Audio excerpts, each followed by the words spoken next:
সবুজের বুক চেড়ে লাল রঙের এক নতুন গল্প। চারিদিকে সবুজ ধানক্ষেত, প্রকৃতির অপার সৌন্দর্য, আর তার মাঝ দিয়ে এঁকে বেঁকে চলে গেছে এই মনোমুগ্ধকর রাস্তা।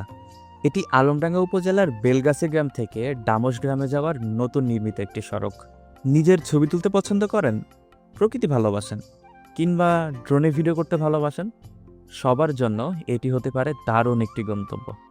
তবে একটি কথা, এই লাল রঙের সৌন্দর্য হয়তো আর বেশি দিন থাকবে না, কারণ ইতিমধ্যেই সড়কে পিচ ঢালার কাজ শুরু হয়েছে।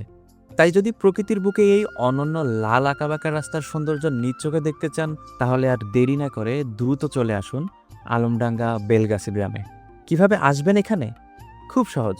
প্রথমেই চলে আসুন আলমডাঙ্গা উপজেলার বেলগাছি ইউনিয়ন পরিষদের সামনে। এরপর স্থানীয় কাউকে বলুন ডামস গ্রামে যাওয়ার নতুন রাস্তা কোন দিকে, অথবা ইউনিয়ন পরিষদের সামনের রাস্তা ধরে একটু সামনে এগোলেই এই ব্রিজটি দেখতে পাবেন। এই ব্রিজ পার হলেই চোখে পড়বে দৃষ্টিনন্দন আঁকাবাঁকা সড়কটি।